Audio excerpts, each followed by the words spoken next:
এই লোকটা যখন তার শরীরে গন্ডারের তেল মাখা শুরু করে তখন তার ঘরের বউও তার কাছে আসে না। এমনকি এর স্বভাব চরিত্র এরকম যেখানে এর পরিবারে নিজের ছোট মেয়ে থেকে শুরু করে তার বউ কেউই তাকে পছন্দ করে না, কারণ সে সবসময় সবাইকে সন্দেহের চোখে দেখে। কিন্তু এই সন্দেহটাই যখন একদিন বাস্তবে পরিণত হয় তখন তার পায়ের তলার মাটি সরে যায়। এক রাতে সে যখন নিজের কাজের ফাঁকে লুকিয়ে লুকিয়ে বাড়িতে নিজের বউয়ের খোঁজ নিতে আসে তখন সে দেখতে পায় তার বউ অন্য এক পুরুষের সাথে পুরো ফাঁকা বাড়িতে সময় কাটাচ্ছে। এখন এরপর আসলে কি হয়েছিল সেটা জানতে হলে আপনাকে আজকের গল্পের একদম শেষ পর্যন্ত দেখতে হবে, যার নাম জাওয়ানা মোল্লাপ্পোভাম। তাহলে চলুন শুরু করা যাক আজকের গল্প গুঞ্জন। লোকটার নাম গিরিধার, সংক্ষেপে গিরি। কোনো এক সময় গিরি ইন্ডিয়ান আর্মিতে কাজ করত, যার কারণে তার আচার ব্যবহারেও খুব কঠোর একটা ভাব থেকেই যায়। এমনকি সে যখন তার নির্দিষ্ট সময় পর নিজের কাজ থেকে রিটায়ার নিয়ে বাড়ি ফিরে আসে তখনও তার মধ্যে এমন কিছু স্বভাব থেকে যায় যেগুলোর কারণে তার ঘরের বউয়ের সাথেই তার মাঝে মাঝে ঝগড়া হতে শুরু করে। এরপর এই হলো গিরির বউ জয়শ্রী। জয়শ্রী তার এলাকার একটা সরকারি স্কুলে ছোট বাচ্চাদের শিক্ষকতা করে। এক কথায় বলতে গেলে জয়শ্রী এমন একটা মেয়ে যে নিজের ঘর এবং পেশা দুটোকেই খুব সুন্দরভাবে ব্যালেন্স করে রেখেছে। তবে সেদিন ক্লাস চলাকালীন সময়তে তাদের স্কুলে সেই শহরের একটা পুলিশ অফিসার একটা অভিযোগ মেটাতে আসে, যেখানে প্রিন্সিপালের অর্ডার অনুযায়ী জয়শ্রী তার ক্লাসের জয় নামক একটা বাচ্চাকে সেই অফিসারের সাথে কথা বলতে নিয়ে আসে। আসলে এই ছোট বাচ্চাটার বিরুদ্ধে অভিযোগ এসেছে যে সে নাকি তার বন্ধুদেরকে সাথে নিয়ে তার ক্লাসে অশ্লীল পর্ন ভিডিও দেখছিল। এমনকি ক্লাসের কয়েকটা বাচ্চাদের কাছে অভিযোগ আছে তারা কয়েকজন বন্ধু মিলে নাকি প্রায় সময়তেই এমন কাজ করে। এখন এই শুনে অফিসার তাকে খুব আদরের সাথে জিজ্ঞাসা করে যে বাবা, তুমি এগুলো কোথা থেকে পেয়েছো? তোমার বাবা মা তোমার মোবাইলে তো ইন্টারনেটের অ্যাক্সেস দেয়নি। তখন জয় তাকে জানায় এই ভিডিওগুলো নাকি সে তার বাবার মোবাইলেই পেয়েছে, আর সেখান থেকেই সে ওগুলোকে নিজের মোবাইলে এনেছে। যেটা শুনে অফিসার কিছুটা অবাক হয়ে যায় আর জয়শ্রীকে বলে, আমি বলবো এখানে বাচ্চাদের কোনো দোষ নেই, দোষটা হলো বাচ্চার বাবা মায়ের। এরপর অফিসার জয়শ্রী এবং প্রিন্সিপালের সাথে বিষয়টা নিয়ে কথা বলে যে সে নাকি এই স্কুলের প্রত্যেকটা অভিভাবককে ডেকে তাদের সাথে একটা মিটিং করতে চায়, যেখানে তাদেরকে এই বিষয়গুলো নিয়ে সাবধান হতে বলা হবে, যেন সামনের অন্য কোনো বাচ্চা এমন ধরনের পরিস্থিতি তৈরি করার সুযোগটাই না পায়। সেদিন ক্লাস শেষ করে জয়শ্রী তার মেয়ে দিয়াকে নিয়ে বাড়ি ফিরে আসে। দিয়াও সেই স্কুলেই পড়ে যে স্কুলে জয়শ্রী শিক্ষকতা করে।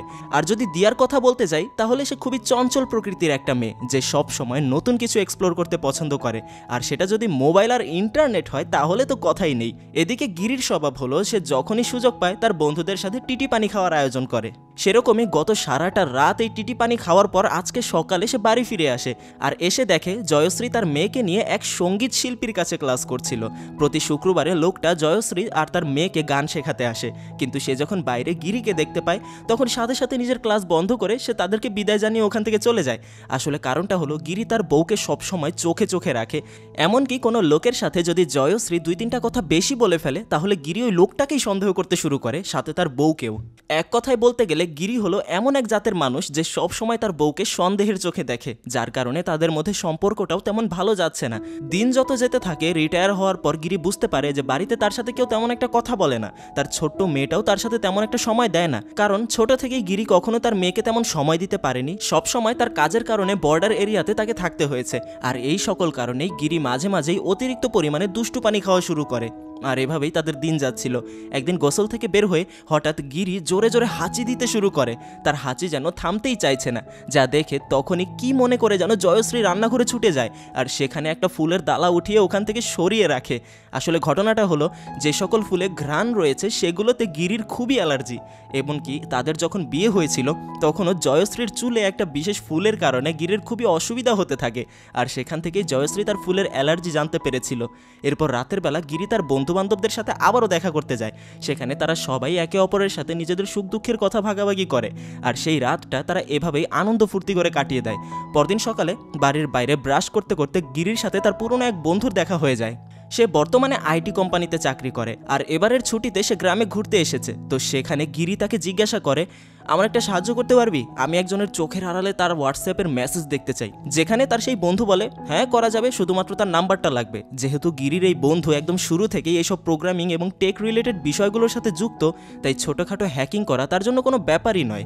মূলত এখানে গিরি অন্য কারো নয়, তার বউ জয়শ্রীর হোয়াটসঅ্যাপ মেসেজগুলো দেখতে চায়, কারণ তার শুরু থেকেই সন্দেহ যে তার বউ তার সাথে চিটিং করে অন্য কারোর সাথে প্যাচ আপ করে রেখেছে, যেটা সে তার বন্ধুকে বলে না। সেদিন গোসলের পর গিরি তার শরীরে এক অদ্ভুত ধরনের তেল তেল মালিশ করতে শুরু করে। আর এটা মূলত সে আর্মিতে থাকাকালীন সময় প্রতিদিন মাখতো, সেখান থেকেই অভ্যাস। কিন্তু এর একটা বিচ্ছিরি গন্ধ রয়েছে যেটা জয়শ্রী কোনো মতেই সহ্য করতে পারে না। এমনকি এই তেল মাখা নিয়েও তাদের মধ্যে টুকটাক কথা কাটাকাটি লেগে যায়। রিটায়ার হওয়ার পর গিরি একটা ব্যাংকের সিকিউরিটি অফিসার পদে চাকরি নিয়েছে, কারণ এভাবে ঘুরে ফিরে পেনশনের টাকা খেতে তার ভালো লাগে না, বরং সে একটা কাজের পেছনে লেগে থাকবে, এটাই তার জন্য ভালো। অপরদিকে জয়শ্রীর স্কুলে আজকে একটা মিটিংয়ের আয়োজন করা হয়, যেখানে সমস্ত টিচারদের সামনে সাজান নামক একটা ছেলের পরিচয় করিয়ে দেওয়া হয়। মূলত সাজান তার ক্যারিয়ারের নির্দিষ্ট একটা সময় পর্যন্ত সাইবার ক্রাইম ডিপার্টমেন্টে চাকরি করেছিল, কিন্তু কোনো এক কারণবশত পরবর্তীতে তাকে চাকরিটা ছাড়তে হয়েছে। তবে যেহেতু সাইবার ক্রাইম সেকশনে তার মেধা রয়েছে, তাই মিটিংয়ে সবার সাথে প্রিন্সিপাল সাজানের পরিচয় করিয়ে দেওয়া হয়, যেখানে সাজান ওখানকার সমস্ত টিচারদেরকে অনলাইনে হওয়া প্রতারণা এবং স্ক্যাম বিষয়ক অনেক কিছু শেখায়, এমনকি সকলকে সাবধান করে যেন কেউ কখনো প্রতারণার ফাঁদে না পড়ে। অপরদিকে গিরির সাথে সেদিন তাদের এলাকার সেই অফিসার সালমানের দেখা হয়। অফিসার তাকে বলে, তুমি জয়শ্রীর হাজবেন্ড না? হ্যাঁ, তুমি তো সেই। তোমার ওয়াইফের মাধ্যমে আমি তোমাকে চিনি। যাক, রিটায়ারের পর ভালোই কাজ করছো। এলাকায় কোনো সমস্যা হলে আমাকে জানাবে, আমি সাহায্য করব তোমাদের। যা শুনে গিরির মনে আবারও সন্দেহ জেগে ওঠে যে তার বউয়ের সাথে এই লোকটার আবার কিসের সম্পর্ক, আর এই লোকটা তাদের এত সাহায্য করবে কেন। আসলে গিরির মাথায় কখনো পজিটিভ থিঙ্কিং আসেই না, ও সবসময় ওর বউকে সন্দেহ করতে পারলেই বাঁচে। একদিন রাতের বেলা জয়শ্রী যখন তার পায়ে লোশন মাখছিল, তখন সেখানে তাকে দেখে গিরির মনের ভেতরে কিছুটা উথাল পাথাল শুরু হয়, কারণ টুকটাক সেই ঝামেলা নিয়ে গত অনেকটা সময় যাবৎ সে তার বউয়ের সাথে সময় কাটাতে পারেই না, সে তার বউয়ের কাছাকাছি আসতে পারে না। তাই আজকে সে জয়শ্রীর দিকে এগিয়ে যায় তার রাগ ভাঙিয়ে দেবে এজন্য, কিন্তু কিছুটা এগোতেই তার নাকে চলে আসে জয়শ্রীর চুলে লাগানো ফুলের গন্ধ, যার কারণে আবার সে বিরক্ত হয়ে সেখান থেকে চলে যায়। অবশ্যই এই বিষয়টার জন্য জয়শ্রীর মনেও কিছুটা আফসোস হয় যে গিরির সাথে তার এমন করাটা ঠিক হচ্ছে না। কিন্তু এই ভেবে সে যখন গিরির রুমে যায়, তখন সেখানে তাকে সে দুষ্টু পানি খেয়ে চিৎপটাং হয়ে শুয়ে থাকতে দেখে। তার পরদিন সকালে গিরি যখন তার বাইক নিয়ে বের হচ্ছিল, তখন তার এক প্রতিবেশী এসে তার কাছে লিফট চায়। তাই গিরি তাকে নিজের বাইকে করে ড্রপ করে দিয়ে আসতে যায়, কিন্তু মাঝখানে তার সেই প্রতিবেশী তার কাছে জয়শ্রীর নামে উল্টাপাল্টা কথা বলতে শুরু করে। সে বলে, তুমি কি জানো তোমার বউ কিন্তু ইদানিং বেশ ভালোই চঞ্চল থাকে, সবার সাথে হাসি খুশি হয়ে কথা বলে, আর পুরুষ মানুষ হলে তো আরও বেশি হাসি খুশি হয়ে কথা বলে, দেখে শুনে রেখো, না হলে কিন্তু হাতছাড়া হয়ে যাবে। যেগুলো গিরির মনের সন্দেহটাকে আরও বাড়িয়ে দেয়। অপরদিকে জয়শ্রীর কাছে তার প্রিন্সিপাল ম্যাডামের কল চলে আসে। ম্যাডাম তাকে জানায় সামনের ক্রিসমাস উপলক্ষে নাকি তাদের স্কুলে একটা ভিডিও শ্যুট হবে, আর যেহেতু জয়শ্রী টুকটাক এডিটিং এবং কম্পিউটার সফটওয়্যার বিষয়ে নলেজ আছে, তাই সেই ভিডিও এডিটিংয়ের দায়িত্ব এখন থেকে জয়শ্রীর। যাক, ম্যাডামের সাথে এই বিষয় নিয়ে কথাবার্তা মিটিয়ে জয়শ্রী অনলাইনে কিছু বাচ্চাদের ক্লাস নিতে থাকে, কিন্তু ক্লাস চলাকালীন অবস্থাতেই সেখানে বিদ্যুৎ চলে যায়, যার কারণে জয়শ্রী যখন বাইরে চলে আসে, তো সেখানে গিরি বসে বসে তার রাইফেলটা পরিষ্কার করছে। আর জয়শ্রী যখন কিছুটা অন্যদিকে যায়, তখন গিরি ভেতরে গিয়ে জয়শ্রীর মোবাইলটা চেক করতে থাকে। কিন্তু সমস্যাটা হলো মোবাইলে আর আগের পাসওয়ার্ড নেই, নতুন পাসওয়ার্ড দেওয়া হয়ে গিয়েছে, যার কারণে গিরি কিছুই করতে পারে না। আবার কিছুক্ষণের মধ্যেই সেখানে জয়শ্রী ফিরে এসে তাকে জানায় গিরির ছোটবেলার বন্ধু বাবুর নাকি বাবা মারা গিয়েছে। সে জিজ্ঞাসা করে, তোমার বন্ধুর বাবাকে দেখতে যাবে না? কিন্তু গিরি তাকে বলে দেয়, ও আমাকে গতবার পার্টি দেয়নি, ওর বাসায় আমি যাব না। যার কারণে গিরির সাথে রাগ দেখিয়ে জয়শ্রী তার মেয়েকে নিয়ে ওই বাড়িতে চলে যায়। কিন্তু ওখানে গিয়ে গিরির যেই বন্ধুর বাবা মারা গিয়েছে, জয়শ্রী তার সেই বন্ধুকে একদম চিল মোডে দেখে, এমনকি সে বসে বসে বন্ধুদের সাথে টিটি পানি খাওয়ার প্ল্যানিং করছে। যা দেখে সে এসে গিরিকে ধিক্কার জানায়, কেমন বন্ধু বানিয়েছো, তার বাবা মারা গিয়েছে আর সে নাকি তার বন্ধুদেরকে সব পার্টি দিচ্ছে। আর এই কথা শুনে তখনই গিরি তার বন্ধুকে কল করে, কিন্তু সে এমন একটা কথা বলে যেটা শোনার জন্য আমি মোটেও প্রস্তুত ছিলাম না। সে বলে, বেটা, আমার বাপ যখন মরেছিল তখন আমি তোদের টিটি পানির পার্টি দিয়েছি, আর এখন তোরা একা একাই খাচ্ছিস, খা, সমস্যা নাই। পরদিন জয়শ্রী গিরিকে একটা খুশির সংবাদ দেয়, যেটা হলো তাদের মেয়ে দিয়ার নাকি একটা ডান্স কম্পিটিশনে নাম এসেছে, সেজন্য তাদেরকে মুম্বাই যেতে হবে। কিন্তু সমস্যাটা হলো জয়শ্রী যেতে পারবে না, কারণ এখানে তার বাচ্চাদের পড়াতে হবে। আর দিয়ার এরকম একটা অর্জনের কথা শুনে গিরিও খুব খুশি হয়। কিন্তু পরদিন তারা যখন বের হবে, তখনই কোথা থেকে যেন জয়শ্রীর সেই সঙ্গীতের শিক্ষকটা চলে আসে, আর তাকে দেখে গিরির মুড একদম অফ হয়ে যায়। লোকটাকে সে সহ্যই করতে পারে না, কারণ শুরু থেকেই এই লোকটার প্রতি তার সন্দেহ। তাই ওখান থেকে যাওয়ার সময়তেও সে বারবার ঘুরে ঘুরে তার বউকে দেখছিল, যেন তার বউকে হয়তোবা সে শেষবারের মতো দেখছে। আর এদিকে এই সকল ঘটনা তাদের সেই প্রতিবেশী মেয়েটা দেখছিল। সে তার হাজব্যান্ডকে বলতে থাকে, জয়শ্রীর জামাইটা তো চলে গেল, এখন না জানি ওরা ভেতরে একসাথে কি করে কে জানে। মানে এই সকল প্রতিবেশী কিন্তু আপনার আমার এলাকায় একজন না একজন থাকবেই। অপরদিকে গিরি তার মেয়েকে নিয়ে মুম্বাই পৌঁছে যায়। সেখানে দিয়া ওখানকার একটা হোস্টেলে তার বান্ধবীদের সাথে থাকবে, আর সে থাকবে একটা মেসে। সেখানে রাতের বেলা সেই অফিসার সালমান গিরিকে কল করে, তাকে বলে, আরে তোমার জন্য আমার কাছে একটা ভালো জব অফার আছে, বেঙ্গালুরুতে একটা নতুন ন্যাশনাল ব্যাংক ওপেন হচ্ছে, তুমি চাইলে তোমাকে আমি সেখানে চাকরির ব্যবস্থা করে দিতে পারি। কিন্তু অপরদিকে এই অফিসারের এত কেয়ারিং গিরির হজম হয় না। গিরি মনে করছে এই অফিসার হয়তো বা তার বউয়ের থেকে তাকে দূরে রাখার চেষ্টা করছে, যেন সে তার বউকে একা পেয়ে তার সাথে ইটিং পিটিং করতে পারে। আর এই সন্দেহের বশে অফিসারের সাথে কথা বলা শেষ করে সে বারবার জয়শ্রীকে কল করতে থাকে, আর ওদিকে তাকে উল্টাপাল্টা কথা জিজ্ঞাসা করতে থাকে। একসময় জয়শ্রী তাকে বিরক্ত দেখালে তখন উল্টো গিরি তাকে আরও সন্দেহ করে, বলে ইদানিং তুমি বেশি ব্যস্ত থাকছো তাই না? যেগুলো এবার জয়শ্রীর মনটাকেই ভেঙে দেয়। কল রেখে দিয়ে সে নিজের কম্পিউটারের কাজও বন্ধ করে দেয় আর চুপচাপ কতক্ষণ এভাবেই বসে থাকে। আর একসময় নিজেকে ঠান্ডা করে সে আবারও নিজের কাজে মনোযোগ দেওয়ার চেষ্টা করে, কিন্তু ঠিক তখনই তার কম্পিউটারের ডিসপ্লেতে হঠাৎ অনেকগুলো পর্ন সাইট ওপেন হতে শুরু করে, যেগুলো সে বারবার কেটে দেওয়ার চেষ্টা করেও পারছে না। সে যতবারই কাটছে ততবারে আরও বেশি বেশি সেগুলো তার সামনে চলে আসছে, পপ আপ করে আসছে।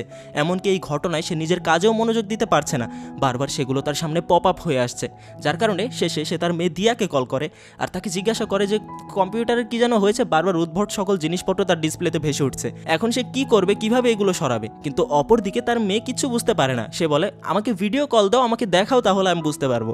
কিন্তু অপরদিকে জয়শ্রী এই ভেবে কুল পায় না তার ছোট্ট মেয়েকে এইগুলো সে কিভাবে দেখাবে। তাই এক সময় সে তাকে বলে দেয় সব ঠিক হয়ে গেছে, তুমি ঘুমিয়ে পড়ো। আসলে জয়শ্রী অনেক আগে থেকেই কম্পিউটার ব্যবহার করতে জানলেও ইন্টারনেটের অ্যাক্সেস সে অল্প কিছুদিন হয় পেল, যার কারণে সে এই সকল জিনিস সম্পর্কে অবগত নয়। মূলত তার কম্পিউটারে হয়তো কোনো ভাইরাস অ্যাটাক হয়েছে, যেটা কেউ একজন ইচ্ছা করে করিয়েছে, যা সে বুঝতে পারেনি। একটু পরেই সেখানে একটা নোটিফিকেশন ভেসে ওঠে যে তার কম্পিউটারে নাকি সাইবার ক্রাইম ডিপার্টমেন্ট থেকে চেক করা হয়েছে, আর একজন শিক্ষক হয়ে এই ধরনের কাজ করায় তার 29,000 টাকার জরিমানা হয়েছে। যা দেখে জয়শ্রী এবার আরও ভয় পেয়ে যায়, যার কারণে সে তখনই তার এক বান্ধবীকে কল করে, এই বিষয় সম্পর্কে জানায় তাকে। কিন্তু জয়শ্রীর মুখে এগুলো শুনেও সে কিছু বুঝতে পারে না যে এখন তার কি করা উচিত। আর ওদিকে গিরি তার মেয়েকে হোস্টেলে রেখে শহরের কোনো একটা ম্যাচে মাল খেয়ে টাল হয়ে পড়ে আছে। এদিকে কিচ্ছু বুঝতে না পেরে জয়শ্রী একসময় ক্লান্ত হয়ে তার কম্পিউটারের সামনে ঘুমিয়ে পড়ে। আর তারপর যখন সকাল হয় তখন তার বাড়িতে দুজন পুলিশ অফিসার এসে তাকে থানায় ধরে নিয়ে যেতে ধরে, কারণ সে অবৈধভাবে তার কম্পিউটারে বাজে জিনিসের অ্যাক্সেস করেছে, যেটা তার করা উচিত ছিল না। এমনকি তার এলাকার প্রত্যেকটা মানুষ তাকে বাজে নজরে দেখতে থাকে। সেখানে তখনই তার মেয়ে আর তার হাজবেন্ডও চলে আসে। কিন্তু কি ভাবছেন যে এই কাজের জন্য তার পুলিশ আসার কথা না, তাই না? আসলে এতক্ষণ এই সকল কিছু জয়শ্রী ঘুমিয়ে ঘুমিয়ে স্বপ্ন দেখছিল। অতিরিক্ত টেনশনের কারণে সে এগুলো স্বপ্নে দেখেছে। সেই রাতের জন্য বিষয়টা সে এভাবেই রেখে দেয়। আর সকাল হলে জয়শ্রী কম্পিউটার বন্ধ করে তার পরিচিত এক টিচারের সাথে দেখা করতে যায়। তাকে সমস্ত কিছু খুলে বলার পর সেখানে টিচার তাকে সেই সাজান নামক ছেলেটার ফোন নাম্বার দেয়, যে নাকি সাইবার ক্রাইম সম্পর্কে অনেক কিছু জানে। তার থেকে নম্বর নিয়ে জয়শ্রী সেই ছেলেটাকে কল করে আর তাকে সেই সমস্ত ঘটনা খুলে বলে যেগুলো তার সাথে হয়েছে। যার কারণে সাজান তাকে চিন্তা করতে নিষেধ করে, বলে আমি সময় করে আপনার বাড়িতে এসে বিষয়টা ঠিক করে দিয়ে যাব, ততক্ষণ কম্পিউটার অফ রাখবেন। ওইদিকে দিয়া তার মা জয়শ্রীকে কল করে বলে তাড়াতাড়ি নাকি তার কম্পিটিশন শেষ হয়ে যাবে, সে তার কম্পিটিশনে অনেক ভালো করছে, তখন সে তার বাবাকে নিয়ে দ্রুত ফিরে আসবে। যা শুনে জয়শ্রীর আতঙ্ক আরও বেড়ে যায়, কারণ তার মেয়ে যদি বাড়ি ফিরে আসে তাহলে সবার প্রথমে সে তার কম্পিউটার ধরবে, আর যদি ওপেন করে এই সমস্ত জিনিস চলে আসে তাহলে তখন সে কী করবে? হয়তো তাকে সবাই ভুল বুঝবে। আর এদিকে অনেকটা সময় পার হয়ে যাচ্ছে, কিন্তু এখনও সাজানের কোনো খোঁজ খবর নেই। আর অপরদিকে রাতের বেলা গিরি তার বন্ধুবান্ধবদের সাথে পার্টি করতে আবারও তার এলাকায় ফিরে আসে। আর এদিকে সেই সময়টায় রাতের বেলা বৃষ্টির মধ্যে সাজান অবশেষে খুঁজতে খুঁজতে জয়শ্রীর ঠিকানা অনুযায়ী তার বাড়িতে তাকে সাহায্য করতে চলে আসে। কিন্তু এখানে সাজানের হাব ভাব কিছুটা অন্যরকম মনে হচ্ছে। সে বৃষ্টিতে ভিজে গিয়েছে বলে চেঞ্জ করতে যায়, আর সেখানে জয়শ্রী তাকে যেই রুমে পাঠিয়েছে ওই রুমটায় গিরি তার প্রিমিয়াম টিটি পানির বোতল লুকিয়ে রেখেছে, যেটা দেখে সাজান আর নিজেকে সামলাতে পারে না।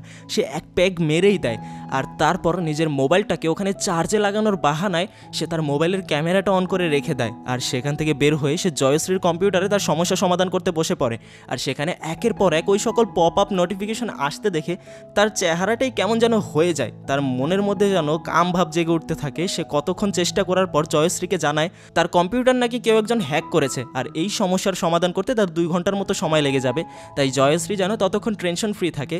আর যেহেতু সে তাকে পিক করতে গিয়ে ভিজে গিয়েছে, তাই সে যেন এখন গিয়ে চেঞ্জ করে নেয়। যার কারণে জয়শ্রী সেই একই চেঞ্জিং রুমে ড্রেস চেঞ্জ করতে চলে যায়। আর এখানেই একটা টুইস্ট চলে আসে। আসলে জয়শ্রীর কম্পিউটারে ভাইরাস ঢোকা, তারপর সাজানের সাথে তার যোগাযোগ, এই সব কিছুই ছিল সাজানের একটা বানানো প্ল্যানিং। মনে আছে গল্পের এক পর্যায়ে যখন প্রথমবারের মতো সাজানকে জয়শ্রীর স্কুলে একটা মিটিংয়ে আনা হয়েছিল, সেদিনই জয়শ্রীকে দেখে সাজানের মনে কাম ভাব জেগে উঠেছিল। পরবর্তীতে সে তার পরিবার সম্পর্কেও খোঁজ লাগায়, আর কোনো এক মাধ্যমের দ্বারা তার কম্পিউটারে ভাইরাস ঢুকিয়ে দেয় যেন জয়শ্রী তার সাথে যোগাযোগ করে। আর এখানে আসার পর সে চেঞ্জিং রুমে রুমে গিয়ে নিজের মোবাইলটাকে চার্জে লাগানোর বাহানায় ওটার ক্যামেরা অন করে ওখানে রেখে দিয়েছে, যেটা একটু আগেই দেখলাম।